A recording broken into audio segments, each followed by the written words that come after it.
Hulagu खां ने बड़े लोग मरवाए थे, बड़े। बगदाद में 20 लाख आदमी कत्ल करवाया उसने, 16 लाख आदमी उसने तलवार से मरवाया। लोगों ने ना जेरे जमीन तह खाने खोदने शुरू कर दिए, 4 लाख आदमी तह खानों में छुप गया और चुन चुन के मुसलमान मारता था। जब हलाकू को किसी ने बताया ना 4 लाख बंदे छुप गए, उसने नहरों के बंद तोड़वा दिए, दरियाओं के बंद तोड़वा दिए, पानी जेरे जमीन चला गया, 4 लाख आदमी डूब के मर गया, 20 लाख आदमी मरवाया। एक दिन एक इलाके में घूम रहा था, लींबू खाने का बड़ा शौकीन था। बाजार में गया तो एक लींबू खरीदा। उसने देखा कि बाजार में बूढ़े बच्चे जवान खरीदारी कर रहे हैं, तो कहने लगा अभी भी इतने मुसलमान जिंदा है, बनाओ इनकी लाइनें, कत्ल करना है। 3 लाइनें बन गई, एक बूढ़ा आदमी भी लाइन में आ गया, लींबू खा रहा है, उसको हल्का हल्का चूसता है, घोड़े में बैठा है, कत्ल करा रहा है लोगों को। एक बाबा जी पहली सफ में थे, जब पहली सफ कत्ल होने लगी, बाबा जी पिछली सफ में दौड़ के हो गए। हलाकू खां हंस रहा है उसको देख के। माज़अल्लाह, जब बंदा होता है ना किसी मनसब पे, फिर वो मजाक उड़ाता है दूसरों। बाबा दूसरी सफ में आया तो हलाकू खां ने वो भी कत्ल कराई, तो बाबा दौड़ के तीसरी सफ में। आखिरी सफ के कोने पे जब बाबा खड़ा हो गया ना, तो सारे बंदे मर गए। बाबे को कत्ल करने लगा जल्लाद। हलाकू कहने लगा ठहर जा। कहने लगा बाबा तू तीसरी सफ में आया था, तेरा क्या ख्याल था, बच जाएगा? बाबा कहने लगा ख्याल नहीं, मेरा यकीन है कि मैं बच जाऊंगा। मेरा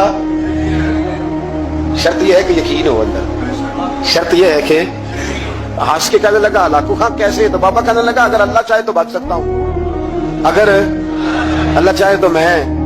बहुत सारे लोग हैं डॉक्टर लिख के दे देते हैं नहीं बचेगा, वो बच जाता है, कि बचाने वाला अल्लाह है। अल्लाह चाहे तो बच जाऊंगा। तो हलाकू कहने लगा कैसे? जब ऐसे किया ना, कैसे ऐसे किया ना, तो नींबू हाथ से गिर गया।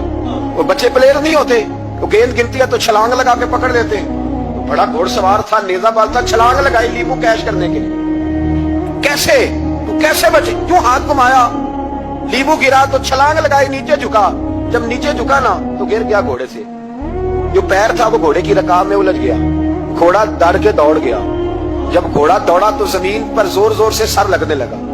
सिपाहियों कहता दौड़ो, इसको पकड़ो। सिपाही भी दौड़े पर घोड़ा काबू ना आया। घोड़ा उस वक्त रुका जब ना उसका चेहरा पहचाना जाता था, ना आंखें सलामत थी, ना नाक सलामत थी। उसकी खोपड़ी सारी इस तरह चूर चूर हो गई जैसे किसी ने हथौड़े के साथ पीसी हो। हलाकू की लाश से खून बह रहा था। बाबा हंस रहा था।